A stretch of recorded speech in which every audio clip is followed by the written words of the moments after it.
অহংকার আর হিংসা, এই দুইটা রোগ কিন্তু বড় মারাত্মক। এবং এই দুই রোগের রোগী প্রতিটা সমাজে আছে না নাই? আপনাদের এলাকায় নাই তো?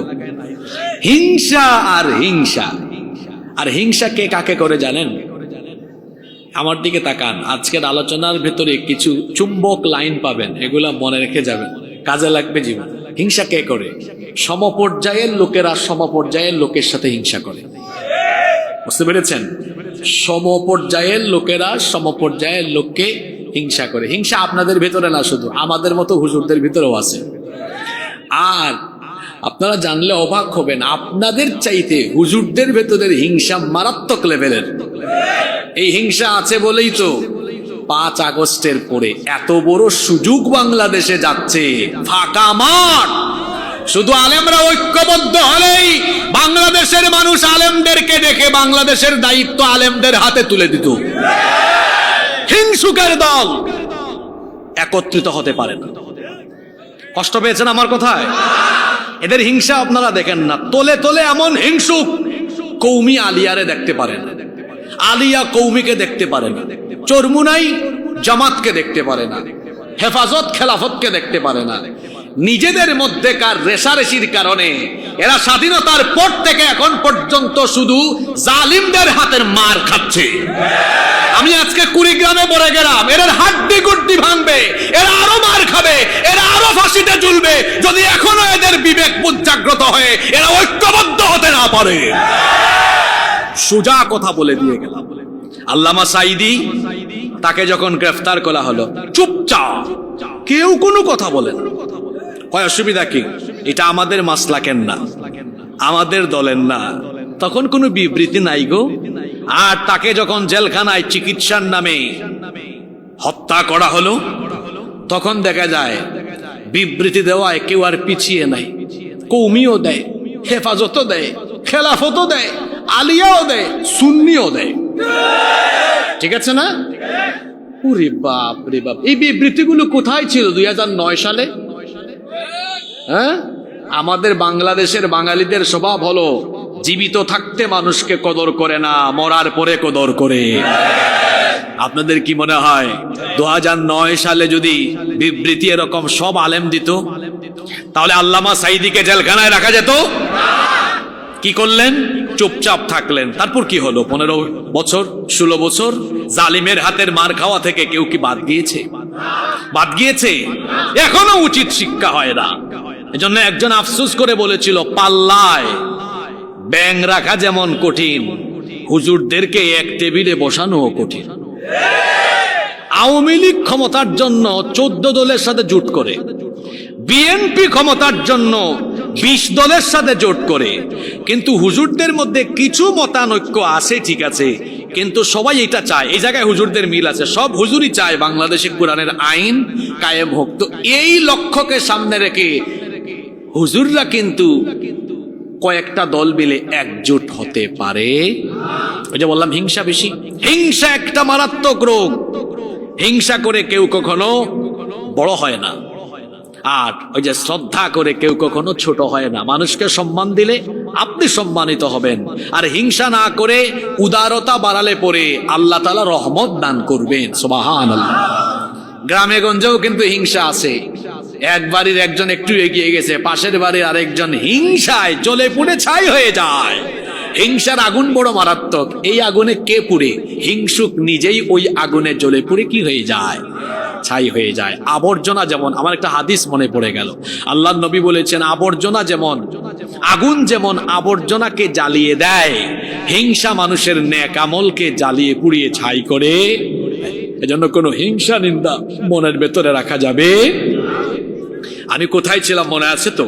কোরআন নামকরণের 2 নাম্বার কারণ বলছিলাম যে কোরআনে কারীম, এটার আরেকটা নাম হলো, কোরআন রাখার আরেকটা কারণ হলো মাকরুনুন থেকে এসেছে, অর্থাৎ এক আয়াতের সাথে আরেক আয়াতের মিল আছে। আছে বলেই কোরআন তেলাওয়াতে মজা লাগে, ভালো লাগে, মুখস্থ করতে, হিফজ করতেও সহজ হয়। সুবহানাল্লাহ। আল্লাহর কোরআন এত ছন্দময়, এত চমৎকার, কোরআনে কারীমের যে কোনো পৃষ্ঠা থেকে যে কোনো পারা থেকে যে কোনো সূরা থেকে আপনি যখন তিলাওয়াত করবেন ছন্দের এক অসাধারণ মিল আপনি খুঁজে পাবেন। যে কোনো সূরা পড়েন দেখবেন আগের আয়াতের সাথে পরের আয়াতের মিল আছে না নাই। যেমন দেখুন আপনাদের পরিচিত সূরায় আমি ধরি, কোরআনে কারীমের সবচাইতে ছোট সূরা আমরা জানি, সেই সূরার নাম হলো সূরাতুল কাউসার। এই সূরা সবার আপনাদের মুখস্থ আছে, সওয়াবের নিয়তে সবাই পড়েন, কেউ চুপ থাকবেন না।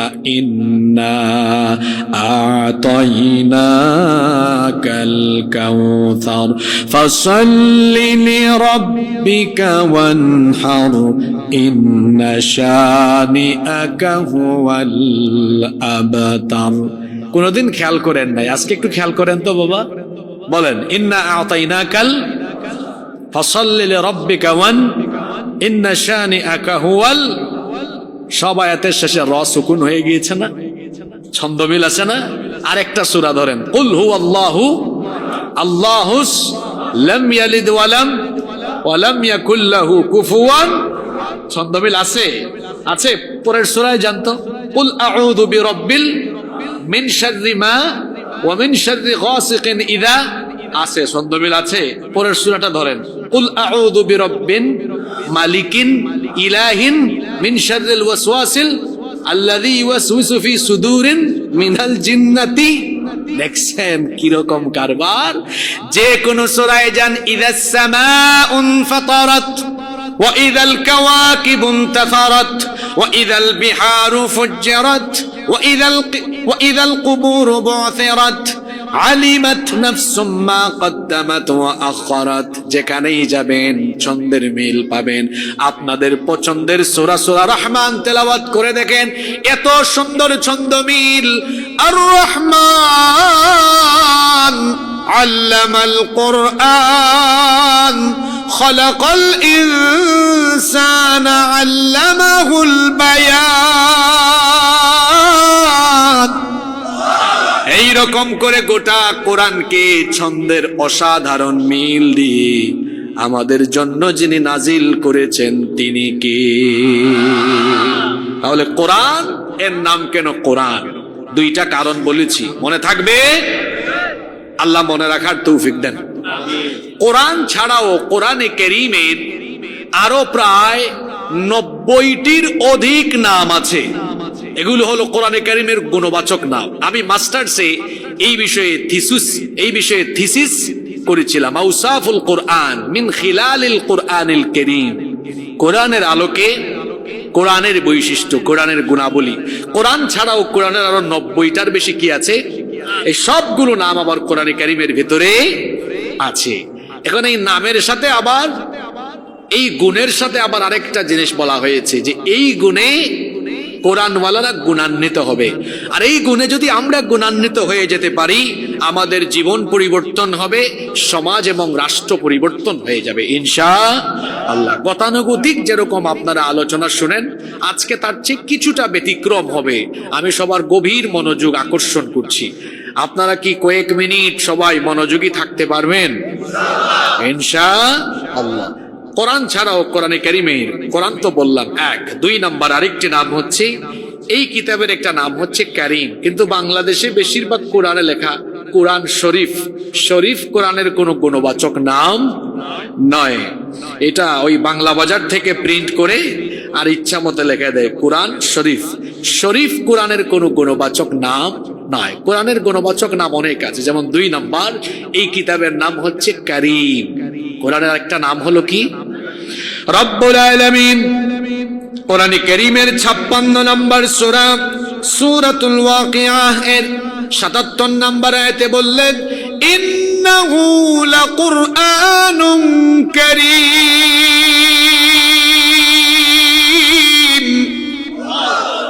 আল্লাহ তাআলা বলছেন, নিশ্চয়ই এই কোরআন হলো অতি সম্মানিত কিতাব। কারীম শব্দটি আরবি, এর অর্থ হলো সম্মানিত। কোরআন এমন সম্মানিত কিতাব, এই কিতাবের কাছে যেই ব্যক্তি আসবে দুনিয়া এবং আখিরাতে তার সম্মান যিনি বাড়িয়ে দিবেন, জোরে বলেন তিনি কি? কোরআনওয়ালারা দুনিয়াতেও সম্মানিত হয়, আখিরাতেও সম্মানিত হয়। শুধু মানুষ নয়, কোরআনের সাথে যার স্পর্শ লাগে তার মর্যাদা বাড়ে। যেমন দেখেন আপনারা, এই যে কোরআনে কারীমকে বিভিন্ন এলাকায় রেহাল বানিয়ে রেহালে রাখা হয়। রেহাল আপনাদের এলাকায় আছে তো? কাঠের দুইটা টুকরা দিয়ে রেহাল বানিয়ে যখন এই কোরআন রাখা হয়, ওই রেহাল যদি মানুষের হাত থেকে পড়ে যায় কিংবা পা লেগে যায়, মানুষ তখন ওই দুইটা কাঠের টুকরার রেহালের প্রতিও সম্মান জানায়, বুকের সাথে জড়িয়ে ধরে মুখের সামনে নিয়ে চুমু খায়। এটা কাঠের সম্মান নয়, বরং কাঠের উপরে কোরআন রাখার কারণে কাঠের সম্মানও বেড়ে গিয়েছে, ঠিক কিনা?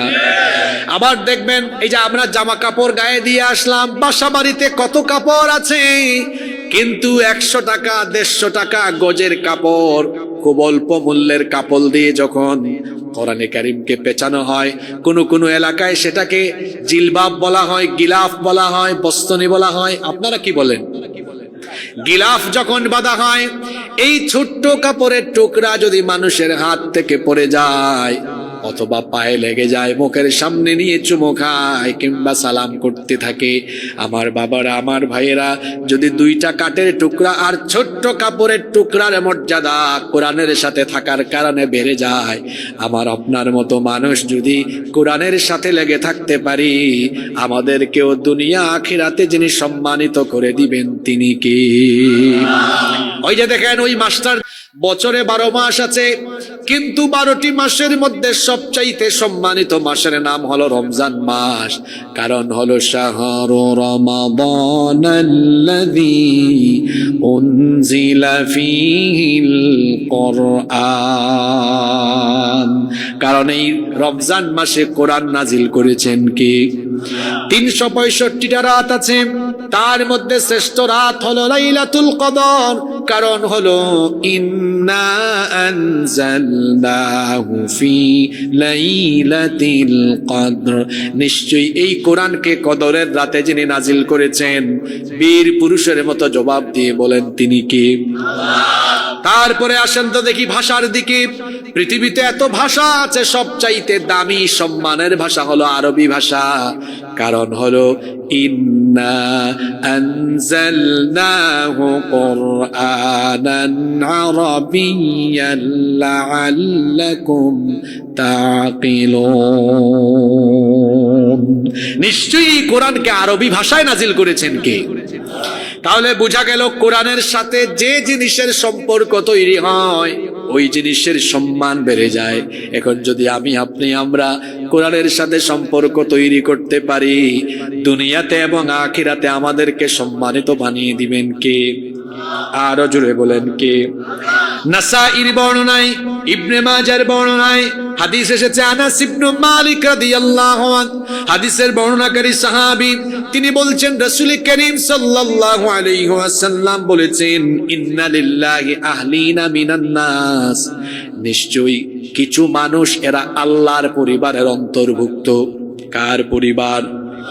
আল্লাহর আবার পরিবার হয় কেমনে? আমরা তো জানি, লাম ইয়ালিদ ওয়া লাম ইউলাদ ওয়া লাম ইয়াকুল লাহু কুফুয়ান আহাদ। আল্লাহ তাআলাকে কেউ জন্ম দেয়নি, তিনিও কাউকে জন্ম দেননি, আল্লাহর কোনো পরিবার নাই। তাহলে এই হাদিসে বলা হলো ইন্না লিল্লাহি আহলিনা মিনান নাস, কিছু মানুষ আল্লাহর পরিবারের অন্তর্ভুক্ত। এই কথাটার মানে কি?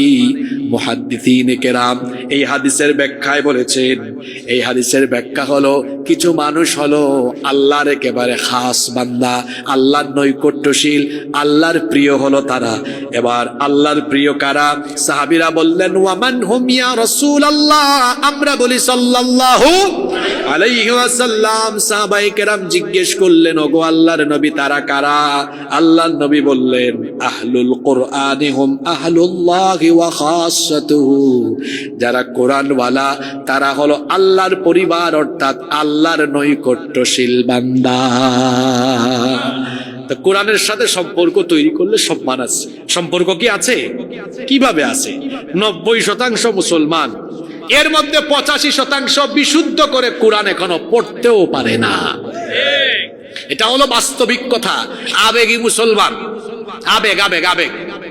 আবেগী মুসলমান, মানুষের প্রতি কোরআনের যত হক আছে তার মধ্যে ঈমান আনার পরে প্রথম হকই হলো এটা পড়া। আল্লাহ তো প্রথম হুকুমে দিয়েছেন ইকরা, এটা পড়ো। আর পড়বেন কেমনে?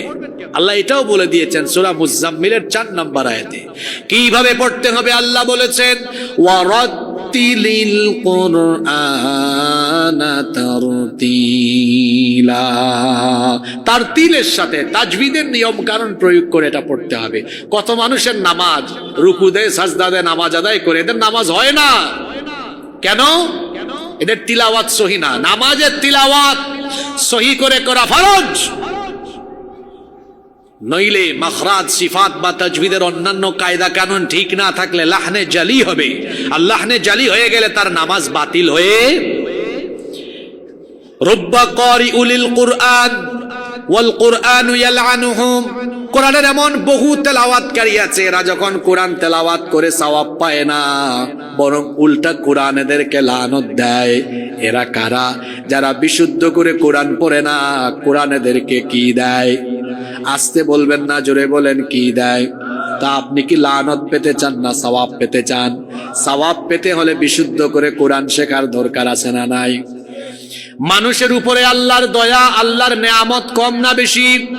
কত বেশি, কত বেশি শুনেন। আল্লাহ নিজেই বলেছেন ওয়া ইন তাউদ্দু নি'মাতাল্লাহি লা তুহসুহা, বান্দা তুমি যদি আমার নেয়ামতের গণনা আরম্ভ করো, গুনতে গুনতে গুনতে গুনতে মালাকুল মউতের সাথে দেখা হয়ে যাবে।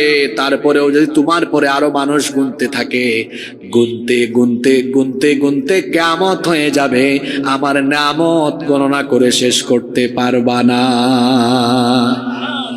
এত রহমত আল্লাহর, তিনি তো দয়াবান, তিনি দয়ার সাগর।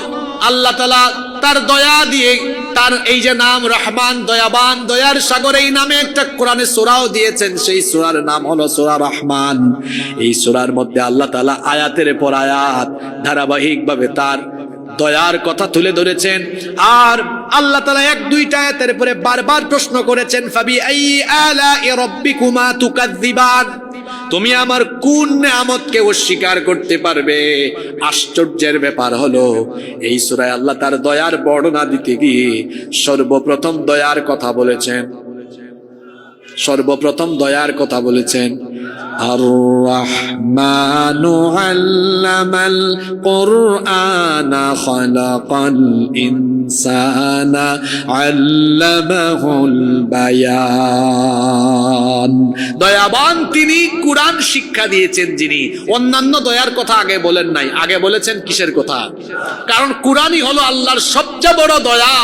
কোরআন আল্লাহ না দিলে আমরা সঠিক পথ, জান্নাতের পথ চিনতাম না। আপনি কোথাও যাবেন, সেই জায়গাতে যাওয়ার রাস্তা যদি আপনি না চিনেন, ওখানে পৌঁছাতে পারবেন? পারবেন না। তো আমরা দুনিয়াতে এসেছি কোন পথে চললে আমরা আল্লাহর জান্নাতে যাব এটা আমরা জানি না। কোরআন নাজিল করে এই পথ যিনি চিনিয়ে দিয়েছেন, যদি বলেন তো তিনি কে? সেই কোরআন আজও পড়তে পারেন না আপনি। আহা, এটা বড় সত্য কথা। 90% মধ্যে 85% বিশুদ্ধ করে এখনো কোরআনই পড়তে পারে। বলছিলাম কোরআনে কারীম, এর তো একটা নাম হলো কারীম, সম্মানিত। এর কিতাবের সাথে থাকলে সম্মান বাড়িয়ে দিবেন কে? দেখেন আজকে যে ছাত্রদেরকে পাগড়ি দেওয়া হলো, তাদের পিতামাতা কতই না সম্মানিত, তাদের পিতামাতা কতই না সম্মানিত। আপনার সন্তানকে কোরআন শিক্ষা দিলে দুনিয়াতে সম্মান আছে, আখিরাতেও সম্মান আছে। দুনিয়াতে এই সন্তানের পিতামাতার কত সম্মান, একজন হাফেজের, একজন আলেমের বাবাকে মানুষ কত সম্মান করে। অনেকে আছে যারা সন্তানদেরকে কোরআন শেখায় না, দিন শিখায় না, দুনিয়াতে এরা অপমানিত হচ্ছে, আখিরাতেও হবে। এদের সন্তানগুলো চোর হচ্ছে, ডাকাত হচ্ছে, মাদকাসক্ত হচ্ছে, চরিত্রহীন হচ্ছে। তার পিতামাতা যখন রাস্তাঘাটে বের হয়, মানুষ বলে এই যে চোরের বাবা, এই যে ডাকাতের বাবা, এই যে সুদখোরের বাবা, ঘুষখোরের বাবা। আর আরেকজন তার ছেলেকে হাফেজ বানিয়েছে, আলেম বানিয়েছে, মানুষ বলে এই যে হাফেজ সাহেবের বাবা, আলেম সাহেবের বাবা। দুনিয়াতেই সম্মানটা চান না, আখিরাতেও সম্মান আছে। কেমন? যেই সন্তান কোরআনওয়ালা, যাকে তার পিতামাতা কোরআন শিখিয়েছে, কোরআনওয়ালা সন্তানদের পিতামাতাকে কিয়ামতের দিন ডাকা হবে। আল্লাহ তাআলা বলবেন উলবিসা ওয়ালিদাহু তাজান ইয়াউমাল কিয়ামা, এই কোরআনওয়ালা সন্তানদের পিতামাতার মাথার মধ্যে নূরের মুকুট পরিধান করিয়ে দাও। দুনিয়ায়ও আছে সম্মান, আখিরাতেও।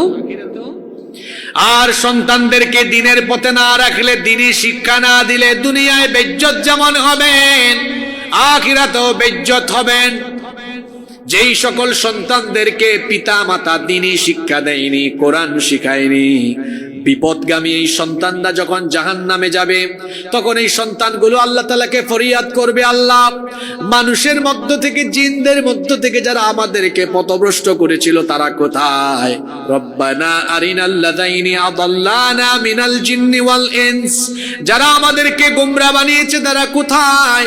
আমার বাপ কোথায়? আমার মা কোথায়? সঠিক পথ দেখানোর জন্য কেন তারা আমাকে দ্বীনি শিক্ষা দেয় নাই, কোরআন শিক্ষা দেয় নাই? আজ আমার পিতা মাতাকে অপরাধী বানিয়ে আমার সামনে হাজির করো। আল্লাহ তখন বলবেন, যদি তোমার পিতা মাতাকে অপরাধী বানিয়ে তোমার সামনে আনি তাহলে তুমি কি করবে? এরা তখন বলবে, নাজআলহুমা তাহতা আকদামিনা লিয়াকুনা মিনাল আসফালিন, এদেরকে আমাদের সামনে দেন, আমি আমার বাপের বুকের উপরে, আমার মায়ের বুকের উপরে পাড়া দিয়ে আমার পিতা মাতাকে দলিত মথিত করে তারপরে জাহান্নামে যাব। নাউযুবিল্লাহি মিন যালিক। দুনিয়ায় অসম্মান, আখিরাতেও। আর যদি সন্তানদেরকে কোরআনওয়ালা বানাতে পারেন, দুনিয়ায়ও সম্মান আছে, আখিরাতেও সম্মান আছে। কোরআনে কারীমের আরেকটি নাম হচ্ছে মাজিদ। কোরআনের আরেকটি নাম কি? রব্বুল আলামিন কোরআনে কারীমের 50 নম্বর সূরা সূরাতুল কাফের প্রথম আয়াতে বললেন, কাফ ওয়াল কুরআনিল মাজিদ। মর্যাদাবান কিতাব, সমুন্নত সুমর্যাদা সম্পন্ন কিতাব কোরআনের কসম। আবার আল্লাহ তাআলা কোরআনে কারীমের 85 নম্বর সূরা বুরুজের 21 নম্বর আয়াত থেকে বলছেন, বাল হুয়া কুরআনুম মাজিদুন ফি লাউহিম মাহফুজ। এটি মর্যাদা সম্পন্ন কোরআন, কোরআনে মাজিদ, যা সংরক্ষিত আছে সুরক্ষিত ফলক, অর্থাৎ লাউহে মাহফুজে। কোরআন এমন এক কিতাব, এটা তো মাজিদ, মর্যাদাবান কিতাব। এই কিতাবের কাছে আসলে স্ট্যাটাস বাড়ে, মানুষের স্ট্যাটাস বাড়ে। ওমর রাদিয়াল্লাহু আনহু, ওমর ইবনুল খাত্তাব রাদিয়াল্লাহু আনহু কোরআনের কাছে আসার আগ পর্যন্ত ছিলেন মক্কার কুখ্যাত কাফের। আর যখনই কোরআনের কাছে আসলেন, মর্যাদা কি বাড়া বাড়লো। আল্লাহর নবী বলেছেন, লা নাবিয়্যা ওয়ালা রাসূলা মিন বাদি, আমার পরে কোনো নবী নাই, কোনো রাসূলও নাই। লাউ কানা নাবিয়্যাম মিন বাদি লাকানা উমর, কেউ যদি আমার পরে নবী হতো তাহলে আমার পরে ওমরকে আল্লাহ নবী বানাতেন। সুবহানাল্লাহ। এই মর্যাদা কিসের কারণে? আরেকজন দেখেন, বিলাল রাদিয়াল্লাহু আনহু উমাইয়া বিন খালফের গোলাম ছিলেন, একজন দাস, দেখতে কুৎসিত, কালো, খুব কালো রঙের মানুষ ছিলেন তিনি। চেহারা সুরত সুন্দর ছিল না, আর ছিলেন একজন চাকর, গোলাম। কোরআনে কারীমের কাছে আসায় তার স্ট্যাটাস, তার মর্যাদা কোথায় গিয়ে ঠেকলো? আল্লাহর নবী মেরাজে সিদরাতুল মুনতাহা ক্রস করার পরে তিনি যখন একাকিত্ব অনুভব করছিলেন, সেখানে তিনি বিলাল রাদিয়াল্লাহু আনহুর পদধ্বনি শুনতে পেয়েছেন। এই কালো বিলালের মর্যাদা এত বাড়লো, আল্লাহর নবী তাকে মুয়াজ্জিন বানিয়ে দিলেন, ইসলামের প্রথম মুয়াজ্জিন। সুবহানাল্লাহ। এখান থেকে একটা শিক্ষা নেন। আচ্ছা, আল্লাহর নবী যখন বিলাল রাদিয়াল্লাহু আনহুকে মুয়াজ্জিন নিয়োগ করেন, তখন কি বিলালের চাইতে সুন্দর চেহারার আর বিলালের চাইতে আরো টাকাওয়ালা পয়সাওয়ালা মানুষ কি তখন ছিল না? কথা বলতে হবে, ছিল কি ছিল না? কিন্তু আল্লাহর নবী মসজিদের মুয়াজ্জিন নিয়োগের ক্ষেত্রেও কি করলেন? সেখানে প্রভাব প্রতিপত্তি টাকা পয়সা দেখলেন না, আল্লাহর নবী আমল দেখলেন, তাকওয়া দেখলেন, পরহেজগারিতা দেখলেন। আল্লাহর নবী বিলালের মতো গোলাম একজন দাসকে মুয়াজ্জিন বানিয়ে দিলেন। আমরা কি করি, কোয়ালিটি থাকলেও এই বৈষম্যে ঘেরা বাংলাদেশে যোগ্যতা থাকলেও যোগ্য মানুষকে আমরা যোগ্যতার চেয়ারে বসাই না, অযোগ্যকে আমরা যোগ্যতার চেয়ারে বসাই। আর এটা হলো কিয়ামতের আলামত। তাকায় দেখেন মসজিদের দিকে, বৈষম্য তো মসজিদেও আছে। সভাপতি হওয়ার যোগ্যতা নাই, টাকা আছে, পয়সা আছে, ক্ষমতা আছে, সুদখোর, ঘুষখোর, চাঁদাবাজ, টেন্ডারবাজকে সভাপতি বানায়। টাকা আছে, পয়সা আছে, তাকওয়া নাই, পরহেজগারিতা নাই, সেক্রেটারি বানায়। বাংলাদেশের দিকে তাকান, 5 তারিখের পরে জুলাই আগস্টে রক্ত দিল এক গ্রুপ, মজা নেই। আরেক গ্রুপ কারা এটাও জানেন না, ঘুমাই গেছেন আপনারা। এরা সব প্রথম আলো আর ডেইলি স্টারের মাল, জানেন না আপনারা। আহারে, আমি তো বড় চিন্তায় আছি, পেরেশানে আছি। গত 15 বছরের চাইতে আরো ভয়াবহ সময় সামনে আসতেছে। আজকে বলে গেলাম, আপনি জাতীয় আন্তর্জাতিক জ্ঞান না রাখলে, কন্টিনিউয়াসলি এইসব বিষয় নিলে, পড়াশোনা না করলে আপনি বুঝতে পারবেন না। বর্তমানে যে গভর্নমেন্ট বসেছে, 3 মাসে এরা চূড়ান্ত ব্যর্থতার পরিচয় দিয়েছে। কিচ্ছু করতে পারে নাই, আইন শৃঙ্খলা নিয়ন্ত্রণে আনতে পারে নাই, দ্রব্যমূল্য নিয়ন্ত্রণে আনতে পারে নাই। আজকে কুড়িগ্রামে বলে দিয়ে গেলাম, 1 মাস পরে মানুষ এদের বিরুদ্ধে কি বলবে আপনি কাউরে আটকাইতে পারবেন না। রক্ত দিল কারা, জীবন দিল কারা? আজকে শহীদদের রক্তের সাথে বেঈমানি করে ফেসিবাদের দূষণদেরকে আবার পুনর্বাসন করা হচ্ছে।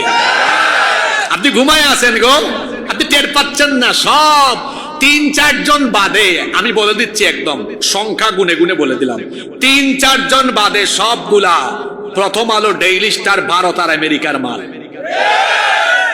আপনি জানেনও না এগুলো। জুলাই আগস্টের আন্দোলনে এদের অবদান কি? কি এদের অবদান? যুবক এবং তরুণরা রক্ত দিয়েছে, জীবন দিয়েছে। রক্তের উপর দিয়ে, জীবনের উপর দিয়ে বাংলাদেশে যে নতুন স্বাধীনতার সূর্যোদয় হয়েছিল, সেটাকে সমুন্নত রাখতে হলে বিপ্লবের চেতনা ধারণ করে, লালন করে এমন ব্যক্তিদেরকে দিয়ে বাংলাদেশ পরিচালনা করতে হবে। নইলে বিপ্লবের চেতনা সমুন্নত রাখা যাবে। সবচেয়ে বড় ভুল হয়েছে কি জানেন? কথা যেহেতু বলেছি বলেই দিই 1 মিনিটে। সবচেয়ে বড় ভুল হয়েছে 5 তারিখ থেকে 8 তারিখ 3 দিন 72 ঘন্টা ভুলের খেসারত আরো 72 বছর দেওয়া লাগবে। বিদেশ থেকে, ওইখান থেকে শিক্ষক, ওইখান থেকে ব্যবসায়ী আইনা ধৈরা ধৈরা বসাইছেন। সবচাইতে ভালো হইতো গত 15 বছর ধরে যারা এদের বিরুদ্ধে মোকাবেলা করেছে, তাদের মধ্য থেকে 1জন 2জন করে করে, আর ছাত্রদের মধ্য থেকে ছাত্র প্রতিনিধিকে রেখে যদি এই বিপ্লবী মানুষগুলোকে দিয়ে এই বিপ্লবী মানুষগুলোকে দিয়ে যদি এই চেয়ারগুলো পরিচালিত হতো, দেখতেন সব তারের মতো সুদা হয়ে যাইতো। এখনো ঘুষ চলে, চাঁদাবাজি চলে, টেন্ডারবাজি চলে। যদি বিপ্লবী চেতনার মানুষগুলো থাকতো, ঘুষখোরদেরকে অফিসের সামনে উল্টা করে ঝুলাইয়া পিটাইতো। সিস্টেম আগের মতোই আছে, শুধু নামটা চেঞ্জ হয়েছে। আপনি ঘুমায় আছেন, জানেন এখনো সময় আছে, এখনো যদি ছাত্র জনতা আবারও ঐক্যবদ্ধ হয়ে যদি এই প্রথম আলো আর ডেইলি স্টারের পণ্যদেরকে না সরায়, মনে রাখবেন প্রথম আলো আর ডেইলি স্টার এরা হলো ভারতের 5 আটা গোলাম এবং বাংলাদেশের ইসলাম আর মুসলমানদের জঘন্য দুশমন। গত 15 বছরে বাংলাদেশে যত ইসলাম বিরোধী কর্মকাণ্ড হয়েছে, সব কিছুর নাটের গুরু প্রথম আলো আর ডেইলি স্টার। আল্লাহ এই জাতিকে সতর্ক হওয়ার তৌফিক দেন। বলছিলাম কোরআনের কাছে আসলে মানুষের কি বাড়ে? মর্যাদা বাড়ে। কোরআনে কারীমের আরেকটি নাম হচ্ছে হাকিম।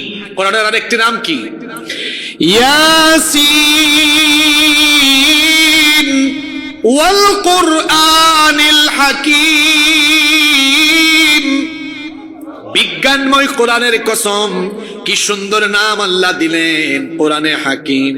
এই কিতাব হলো বিজ্ঞানময়। আশ্চর্য, আজব মুসলমান, তারা এই কোরআনকে মরা মানুষের কিতাব বানিয়েছে।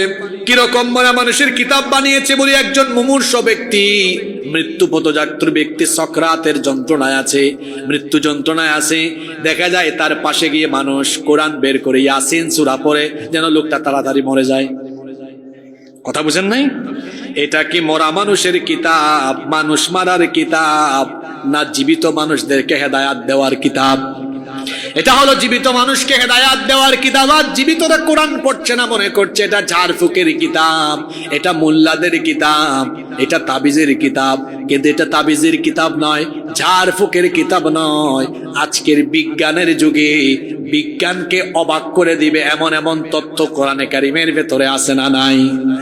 আমি তো নিজেই কোরআনিক সায়েন্স, আল কোরআন ওয়াল উলুমুল হাদিথা, কোরআন এবং আধুনিক বিজ্ঞানের ছাত্র। এই বিষয়ে তো পড়াশোনা করলাম। কোরআনে কারিমে ৬,০০০-এর মধ্যে ১৫০০-এর উপরে আয়াত শুধু বিজ্ঞানের বিভিন্ন শাখা প্রশাখার ব্যাপারে আছে। আল্লাহু আকবার। Cosmology, astronomy, biology, human embryology, geology, বিজ্ঞানের এমন কোন শাখা নেই যে ব্যাপারে কোরআন কারিমের তথ্য নেই। বিজ্ঞান আগে না কোরআন আগে? জোরে বলতে হবে, বিজ্ঞান আগে না কোরআন আগে? এই পৃথিবী দেখতে কেমন? পৃথিবী কেমন? আপনারা কোন জায়গায় পড়ে আছেন? গোলাকার এখনো বললেন? পৃথিবী গোলাকার নয়, পৃথিবী হলেন ডিম। পৃথিবী হলো ডিম্বাকৃতির। ডিম, ডিম কি একেবারে গোল না? ডিমের সাইজ যেমন পৃথিবীর সাইজও। কিন্তু বিজ্ঞান এটা ফিক্সড করে বলে নাই, কয়েক দফায় বলেছে। আগের যুগের বিজ্ঞানীরা, প্রথম যুগের বিজ্ঞানীরা বলেছেন পৃথিবী চ্যাপ্টা নইলে সমতল। তারপরে ফ্রান্সিস ড্রাক, তিনি জলপথে ভ্রমণ করে বলেছিলেন, এটা ১৫০০ শতাব্দীর কথা, তিনি তখন বলেছিলেন যে পৃথিবী গোলাকার। এরপরে স্যাটেলাইট আবিষ্কারের পরে আধুনিক বিজ্ঞান বলেছে পৃথিবী গোল। এই তথ্য ভুল। আমরা দেখেছি পৃথিবী হলো ডিম্বাকৃতি। তাহলে পৃথিবীর সাইজ বলতে গিয়ে, শেপ বলতে গিয়ে বিজ্ঞান মোট ৩ বারে বলেছে। কয়বারে? প্রথম বলেছে চ্যাপ্টা, এরপরে বলেছে গোল, এরপরে বলেছে ডিম্বাকৃতির। ফিক্সড কথা বলতে কয়বার বলেছে? জোরে বলেন কয়বার? বিজ্ঞান চেঞ্জ হয়, কোরআন কি চেঞ্জ হয়? কোরআন খুলে দেখেন, ১৫০০ বছর আগে রব্বুল আলামিন, ১৫০০ বছর আগে রব্বুল আলামিন কোরআনে কারিমের ৭৯ নম্বর সূরা, সূরা নাজিআতের ৩০ নম্বর আয়াতে বড় চমৎকার করে বলে দেন, ওয়াল আরদ বা'দা যালিকা দাহাহা। কামুস, অ্যারাবিক ডিকশনারি, অভিধান খুলে দেখেন, উট পাখির ডিমকে আরবিতে বলা হয় দাহা। দাহা, উট পাখির ডিমকে বলা হয় দাহা। আল্লাহ বলছেন ওয়াল আরদা বা'দা যালিকা দাহাহা, আর পৃথিবীকে, জমিনকে আমি উট পাখির ডিমের মতো ডিম্বাকৃতির করে বিস্তীর্ণ করেছি। সুবহানাল্লাহ। তো কোরআন আগে না বিজ্ঞান আগে? আমার নাম হাসিবুর রহমান, আপনার নাম আবুল কালাম, এটা বোঝার একটা সায়েন্টিফিক প্রক্রিয়া আছে। ছবি লাগবে না, ফিঙ্গার ১৮০০ সালের আগ পর্যন্ত পৃথিবীর কেউ জানতো না যে ফিঙ্গারপ্রিন্টের মাধ্যমে ব্যক্তি শনাক্তকরণ করা যায়। পৃথিবীতে ৮০০ কোটি মানুষ বাস করে, একজনের সাথে আরেকজনের ফিঙ্গারপ্রিন্টের কোনো মিল। এয়ারপোর্টে যান, ইমিগ্রেশনে ফিঙ্গারপ্রিন্ট, সিম রেজিস্ট্রেশন করবেন ফিঙ্গারপ্রিন্ট, মোবাইলেও এখন ফিঙ্গারপ্রিন্ট আছে না? আছে। আইডি কার্ড ফিঙ্গারপ্রিন্ট, কারণ আপনার সাথে আমারটার মিল নাই, আপনারটার সাথে কারোটার। ১৮০০ সাল, এখন ২০২৪, ১৮০০ সালের আগে কেউ এটা জানতোই? ইংল্যান্ডে সর্বপ্রথম এটা আবিষ্কার হয়েছে। ব্রিটিশ বিজ্ঞানী উইলিয়াম হার্টসাল মানব দেহের উপরে গবেষণা চালিয়ে এই তথ্যটি তিনি আবিষ্কার করেছিলেন। ১৮০০ শতাব্দীর আগে মানুষ জানতো না। অথচ ১৫০০ বছর আগে আল্লাহ ফিঙ্গারপ্রিন্টের আশ্চর্যজনক তথ্য কোরআনে কারিমে বলে দিয়েছেন। কোরআনে কারিমের ৭৫ নম্বর সূরা, সূরাতুল কিয়ামা এর ৩ এবং ৪ নম্বর আয়াত আপনি পড়ে দেখেন, আল্লাহ কত সুন্দর করে বলছেন, আয়াহসাবু আল্লান নাজমা'a ইযামা বালা কাদিরিনা আলা আন নুসাউইয়া বানানা। মৃত্যু পরবর্তী জীবনের ব্যাপারে যারা সন্দেহ করে, যারা মনে করে মানুষ পচে গেলে গলে গেলে কিভাবে তাকে আবার সবকিছু একত্রিত করে জোড়া লাগিয়ে জীবিত করা হবে, আল্লাহ তাদের কথার জবাব দিয়ে বলছেন, তোমরা মারা যাওয়ার পরে তোমাদের শরীরের হাড্ডি গুড্ডি অস্থিপিঞ্জর সবকিছুকে আমি জোড়া লাগাবোই তো লাগাবো, তার পাশাপাশি বালা কাদিরিনা আলা আন নুসাউইয়া বানানা, তোমাদের প্রত্যেকের হাতের এই আঙ্গুলের মাথার অর্থাৎ আঙ্গুলের ছাপ পর্যন্ত আমি আবার পুনর্বিন্যস্ত করে ছাড়বো। সুবহানাল্লাহ। ফিঙ্গারপ্রিন্টের তথ্যটাও কোরআনে আসে না নাই? আজকে তো সময় নাই, আরো কত তথ্য বলতাম। এভাবে বিজ্ঞানীরা বিজ্ঞানের যে তথ্য মানুষকে কিছুদিন আগে দিয়েছেন, ১৫০০ বছর আগে এই তথ্যগুলো কোরআনে কারিমে দিয়েছেন কে? আশ্চর্যের ব্যাপার হলো মুসলমান তার সন্তানকে বিজ্ঞান শেখাবে আগে, কোরআন শিখাইলে শিখাবে না শিখালে নাই। অথচ বিজ্ঞান আগে না কোরআন আগে? তো বাচ্চাদেরকে শিখাবেন কি আগে? শিখাবেন তো। নাম্বার 5, কোরআনে কারিমের 5 নম্বর আরেকটা নাম হলো ফুরকান। কোরআনের আরেকটা নাম কি? রব্বুল আলামিন কোরআনে কারিমের 25 নম্বর সূরা ফুরকানের প্রথম আয়াতে বলছেন, তাবারাকাল্লাযী নাযালাল ফুরকানা আলা আবদিহি লিয়াকুনা লিল আলামিনা নাযীরা। বরকতময় সেই সত্তা যিনি তার বান্দার উপরে ফুরকান তথা সত্য মিথ্যার পার্থক্যকারী কিতাব নাজিল করেছেন, যাতে করে তামাম দুনিয়ার মানুষকে তিনি সতর্ক করে দিতে পারেন। প্রশ্ন হতে পারে, কোরআনকে ফুরকান বলা হয় কেন? কারণ এই কোরআন হচ্ছে ফারিকু বাইনাল হাক্কি ওয়াল বাতিল, হক এবং বাতিলের মধ্যে কোরআন পার্থক্য করে দিয়েছে, এবং মুসলিম কাফিরের মধ্যে পার্থক্য করে দিয়েছে, মুমিন এবং মুনাফিকের মধ্যে পার্থক্য নিরূপণ করে দিয়েছে কোরআন। কোন ব্যক্তি মুমিন, কোন ব্যক্তি মুনাফিক, কোন ব্যক্তি ইমানদার, কোন ব্যক্তি বেঈমান, কোন ব্যক্তি জান্নাতের পথে, কোন ব্যক্তি জাহান্নামের পথে, এটা আইডেন্টিফাই কোরআনে যিনি করে দিয়েছেন তিনি কে? কোন ব্যক্তি ইমানদার, কোন ব্যক্তি বেঈমান, কোন ব্যক্তি জান্নাতি, কোন ব্যক্তি জাহান্নামী, এটার ফয়সালা করে দিয়েছেন কোরআনের মাধ্যমে যিনি। জোরে বলেন তো তিনি কে? কি সুন্দর ফয়সালা! নামাজির ব্যাপারে কোরআনে ফয়সালা সে জান্নাতি, বেনামাজির ব্যাপারে ফয়সালা সে জাহান্নামী। এত সুন্দর করে কোরআন সত্য আর মিথ্যার মধ্যে পার্থক্য করে দিয়েছে, এত সুন্দর করে সবকিছু বলে দেওয়া হলো, কিন্তু মুসলমান বুঝে না, কারণ সে তোতা পাখির মতো কোরআন পড়ে বুঝার মতো কোনো যোগ্যতা তার নাই। এই জন্য দেখা যায় কোরআনের সাথে আমাদের জীবনের কোনো মিল নাই। আমাদের মা আয়েশা রাদিয়াল্লাহু আনহাকে বলা হলো, একটু ওয়াজ করেন নবীজির চরিত্র কেমন ছিল। তিনি বললেন, কি আর ওয়াজ করব, তোমার বাড়ি থেকে কোরআন নাই, বাড়িতে গিয়ে কোরআন পড়ো। কানা খুলুকুহুল কোরআন, এই কোরআন যেমন আমার নবীর চরিত্র হলো তেমন। আর আমরা কেমন? কোরআন যেমন আমরা তার ব্যতিক্রম, কোরআন যেমন আমরা তার। কোরআনে মুমিনের খাসলত বলা হয়েছে, মুমিন হয় নামাজি, কিছুক্ষণ পরে আসরের জামাত হবে, দেখা যাবে কতজন মুমিন আছে। আমার দেশের অনেক মানুষের তো নামের সাথে কামেরও মিল নাই। বাবা নাম রেখেছে ফজর আলী, এই ফজর আলী ঘুম থেকে উঠে সকাল 10টায় ফজর নাই। বাবা নাম রেখেছে জুহর আলী, জুহুরের সময় খেতে থাকে, জুহরের নামাজ পড়ে না। নাম রেখেছে বাবা রমজান আলী, রমজান মাসে দুপুরবেলা গাঞ্জা টানে, আছে না? নাম হলো কুরবান আলী, সামর্থ্য আছে কুরবানি দেয়। আর নামও রাখছে ঈমান আলী, ঈমানের কোনো খবর নাই। তার এমন ঈমান, তার ঈমান থাকে মসজিদ, তার ঈমান তাকে ঘর থেকে বের করে মসজিদে আনতে পারে না। যে ব্যক্তির ঈমান তাকে ঘর থেকে বের করে মসজিদে আনতে পারে না, এই দুর্বল ঈমানদারের ঈমান তাকে জান্নাতের দ্বারে কাছেও আনতে পারবে না। নামাজ ছাড়া জান্নাতের গন্ধ পাওয়া যাবে? এখানে যদি কোনো বিল্ডিং তালা দেওয়া থাকে, ঢোকার জন্য কি লাগবে? আপনারা সবাই জান্নাতে যেতে চান তো? তো আল্লাহ 5 ওয়াক্ত আপনাদেরকে ডাকেন, কেন ডাকেন জানেন? আল্লাহ বলেন, আয় আয় বান্দা, আয় আয় আয় মসজিদে আয়, নামাজ আয়, আমি তোর জন্য যে জান্নাত বানিয়েছি আমারে সাজদা দে, আর যাওয়ার সময় আমার কাছ থেকে জান্নাতের চাবিটা নিয়ে নে। সুবহানাল্লাহ। কিছুক্ষণ পর বোঝা যাবে আসরে নামাজ ছাড়বেন, নামাজ ছাড়বেন। নামাজ কি? নামাজ হলো, সালাত is a conversation between almighty Allah and the slave. নামাজ হচ্ছে আল্লাহ আর বান্দার কথা বলার জায়গা, কথা বলার জায়গা। সুবহানাল্লাহ। আল্লাহ আপনার সাথে নামাজের মাধ্যমে কি বলেন? নামাজ ছাড়বেন না। এই কোরআন হলো ফুরকান। সত্য কোনটা মিথ্যা কোনটা সব বলে দিয়েছে। কোনটা জান্নাতের পথ, কোনটা জাহান্নামের পথ, কোনটা মুমিনের স্বভাব, কোনটা মুনাফিকের স্বভাব আমরা জানি না, কিন্তু কোরআনে জানিয়ে দিয়েছেন কি? মুনাফিকের রোগ কিন্তু বড় মারাত্মক। যুগে যুগে ইসলামের ক্ষতি সবচেয়ে বেশি করেছে কাফের না মুনাফিক। কেউ যদি বলে হুজুর আমি হিন্দু দেখবো, ভারতে যান, বৌদ্ধ দেখবো, মিয়ানমারে যান, চীনে যান, খ্রিস্টান দেখবো, আমেরিকায় যান, ইংল্যান্ডে যান, ইহুদি দেখবো, ইসরায়েলে যান। কেউ যদি কই হুজুর আমি মুনাফিক দেখবো, কোন দেশে যাব? বাংলাদেশে যাওয়া লাগবে না গো ভাই। আপনার এই মুঘল ভাষায় কত মানুষ টুপি দাড়ি জুব্বা পাঞ্জাবি লাগায়া মুসলমানের লেবাস ধরে প্রতিনিয়ত মুনাফিকি করে যাচ্ছে।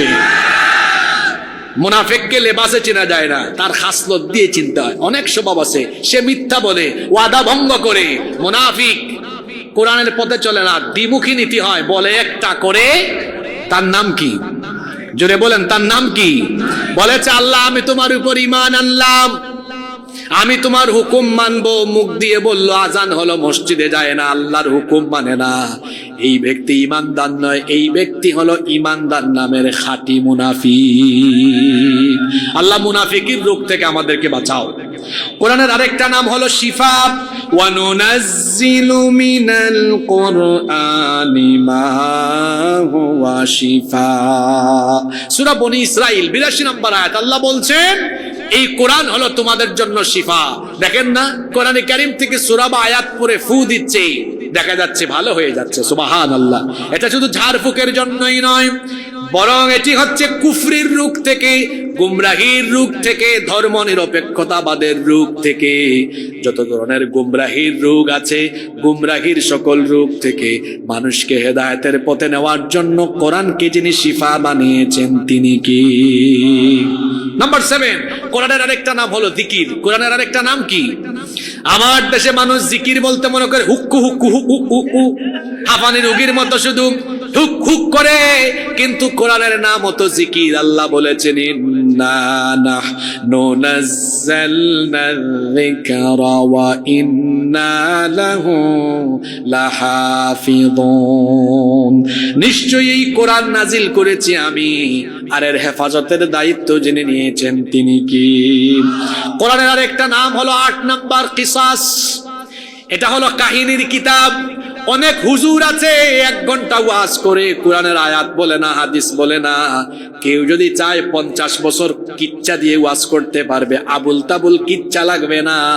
কোরআনের ভেতরে অনেক কিচ্ছা আছে। কোন হুজুর যদি কিচ্ছার কোনো বই নাও পায়, তার বইয়ের নামও আমি বলে দেই। আল্লামা ইমাম ইবনে কাসির রাহিমাহুল্লাহ কাসাসুল কোরআন নামে একটি কিতাব লিখেছেন, সেটা পড়েন, কিচ্ছা পাবেন। অথবা আরো অথেন্টিক কিতাবের নাম বলে দিই, আল বিদায়া ওয়ান নিহায়া পড়েন, ফ্রেশ কিচ্ছা পাবেন। মানুষকে আবুল তাবুল কিচ্ছা, সাপের কিচ্ছা, ব্যাঙের কিচ্ছা, বেগুনের কিচ্ছা শোনানোর দরকার নাই। কোরআনে কারিমে 25 জন নবীর কিচ্ছা বলে দিয়েছেন কি? আসহাবে কাহাফের কাহিনী আছে, যুলকারনাইনের কাহিনী আছে, খিজির আলাইহিস সালামের কাহিনী আছে। আপনি সূরা কাহাফ খুলে দেখেন, 110 আয়াতের ভেতরে 3টা কাহিনী আছে। সূরা ইউসুফ পড়েন, পুরা সূরা কাহিনী। আপনি সূরা নূহ পড়েন, কত সূরা আছে। এই কোরআনের ভেতরে অসংখ্য কিচ্ছা আছে, অতীত যুগের কিচ্ছা আছে, হাজার বছর আগের কিচ্ছা আছে। আল্লাহ বলেছেন নাহনু নাকুসু আলাইকা আহসানাল কসাসি বিমা আওহাইনা ইলাইকা হাদাল কুরআন ওয়া ইন কুনতা মিন ক্বাবলিহি লামিনাল গাফিলিন। অবশ্যই আমরা আপনার কাছে সত্য কাহিনী সহকারে এই কোরআনের মাধ্যমে ওহী প্রেরণ করে সত্য কাহিনী জানিয়েছি। এগুলোর ব্যাপারে আগে আপনি গাফেল ছিলেন, জানতেন না। হাজার বছর আগের কাহিনী কোরআনের মাধ্যমে আল্লাহ আমাদেরকে না জানালে আমরা জানতে পারতাম? নাম্বার 9, কোরআনের আরেকটা নাম হলো নূর। ওয়া আনজালনা ইলাইকুম নূরাম মুবিনা। আর তোমাদের জন্য তিনি প্রকাশ্য নূর সম্বলিত করেছেন। এই কিতাবের কাছে আসলে হেদায়েতের আলো পাবে। এরপরে কোরআনে কারিমের 10 নম্বর আরেকটি নাম হচ্ছে হুদা। এই কোরআনের নাম হলো হুদা। হুদা মানে হচ্ছে হেদায়াত। আল্লাহ বলছেন যালিকাল কিতাবু লা রাইবা ফীহি হুদান লিল মুত্তাকিন। এটি এমন কিতাব যেই কিতাবের ভেতরে সন্দেহ নাই, এটি মুত্তাকিদের জন্য হেদায়াত, আল্লাহর তরফ থেকে আসাই হেদায়াত যারা গ্রহণ করবে। আল্লাহ বলছেন ফা ইম্মা ইয়াতিয়ান্নাকুম মিন্নি হুদান ফামান তাবিআ হুদায়া ফালা খাউফুন আলাইহিম ওয়ালা হুম ইয়াহজানুন। আমার দিকে তাকান, কথায় আছে না, শেষ ভালো যার সব ভালো। আল্লাহ বলছেন এটা হেদায়েতের কিতাব, ফামান তাবিআ হুদায়া, এই হেদায়াত যারা মেনে নিবে, গ্রহণ করবে, অনুসরণ করবে, ফালা খাউফুন আলাইহিম, এদের জন্য কোনো ভয় নাই, দুনিয়ায় পেরেশানি নাই, টেনশন নাই, ওয়ালা হুম ইয়াহজানুন, আখিরাতেও এদের কোনো টেনশন। দুনিয়ার ভয়, দারিদ্র, অভাব, অনটন, সকল ধরনের সমস্যা দূর করে দিবেন কে? বাংলাদেশে এখন সমস্যা আছে না নাই? কত সমস্যায় আছি আমরা। 54 বছর ধরে দেশ স্বাধীন হয়েছে, 54 বছর ধরে বাংলাদেশের মানুষকে সময়ে সময়ে শুনিয়েছে আমাদেরকে সুযোগ দেন, জনগণের ভাগ্য বদলাইয়ে দেব, বাংলাদেশের ভাগ্য পাল্টিয়ে দিব। হ্যাঁ, ভাগ্য বদলে, কিন্তু কাদের বদলে? যে যায় দেখা যায় তাদের জুতা বদলে, তাদের জামা কাপড় বদলায়, তাদের মোবাইল ফোন বদলায়, চেহারা সুরত বদলায়, সম্পদ বদলায়, আঙ্গুল ফুলে কলা গাছ হয়। আফসোস, বাংলাদেশের মানুষের ভাগ্যের আর পরিবর্তন হলো? বাংলাদেশের মানুষের ভাগ্যের পরিবর্তনের জন্য মানুষের তৈরি করা আইন দিয়ে কশ্চিন কালেও মানুষের ভাগ্যের পরিবর্তন করা যাবে না। 54 বছর দেখে ফেলেছি আমরা, সবকিছু দেখা শেষ, বাকি আছে আল কোরআনের বাংলাদেশ। আমরা আগামীতে এই বাংলাদেশকে কোরআনের আলোকে পরিচালনা হোক, এটা আমরা দেখতে চাই। আগামীর বাংলাদেশ হোক কোরআনের বাংলাদেশ, কারণ কোরআন আল্লাহর কিতাব, আল্লাহর দেওয়া এই হেদায়েতের কিতাব দিয়ে বাংলাদেশ চললে কোনো অশান্তি থাকবে না, অভাব থাকবে না, অনটন থাকবে না, দুঃখ, দুর্দশা, দুর্নীতি কোনো কিছুই থাকবে না, ইনসাফ কায়েম হবে। যেটা ছাত্ররাও স্লোগান দিচ্ছে, উই ওয়ান্ট জাস্টিস। এই ইনসাফ কায়েম হবে তখন আল্লাহর কোরআনের বিধানের বাস্তবায়ন হবে যখন। এজন্য কুড়িগ্রামের মানুষকে সিদ্ধান্ত নিতে হবে, এই যে কোরআনের নাম হুদা, হেদায়াত, এই হেদায়াতের সাথে আটার মতো লেগে থাকতে হবে, সীসা ঢালা প্রাচীরের মতো ঐক্যবদ্ধ হয়ে এই দেশে কোরআনের রাজ কায়েমের জন্য ঐক্যবদ্ধ হয়ে কাজ করতে কারা কারা প্রস্তুত? দুহাত তুলে আল্লাহকে দেখান।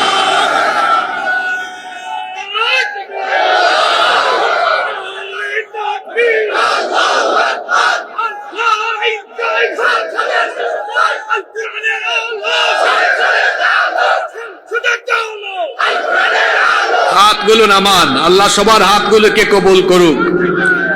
আমার এই ভাই সুন্দর একটা স্লোগান দিয়েছেন, আল্লাহর আইন চাই, সৎ লোকের। বাংলাদেশে কোনো কিছুর অভাব নাই, শুধু সৎ মানুষ, ভালো মানুষের অভাব। দেখেন না, যে যখন দায়িত্ব পায়, চোরের চোর, ডাকাতের ডাকাত, চুরি ডাকাতি করে একদম অবস্থা সিরিয়াস করে ফেলে। হ্যাঁ, 15 বছর তো কম চুরি হয় নাই। আমি তো এটা চাপাবাজি করছি না। আসেন, তিনি বলেছিলেন আমার বাসার পিয়ন ছিল কত কোটি টাকার মালিক। কি ছাড়া চলে না? আপনার বাসার পিয়ন এরকম চোর কেন? যদি পিয়ন এত বড় চোর হয়, তাহলে তো ডানে বামে চতুর্দিকে যারা ছিল এরা টাটকা টাটকা চোর ছিল, এজন্য কেউ থাকে নাই গো, সবাই পালিয়ে গেছে। আপনার বাড়িতে চোর ঢুকেছে, আপনার বাড়িতে ডাকাত ঢুকেছে, বাড়িওয়ালা টের পেয়ে গিয়েছে, টের পেয়ে বলো চোর ডাকাত। পাশের বাড়ি মানুষ শুনছে, তারাও বললো চোর। মসজিদের মুয়াজ্জিন সাহেব বললেন চোর চোর, সবাই বের হন, ধরেন ধরেন। যখন সব দিকে চোরের বিরুদ্ধে আওয়াজ উঠে যাবে, তখন কি চোর বলবে আসেন আসেন আমারে ধরেন, এটা বলবে? না সুযোগ বুঝে পালাবে? সুযোগ বুঝে।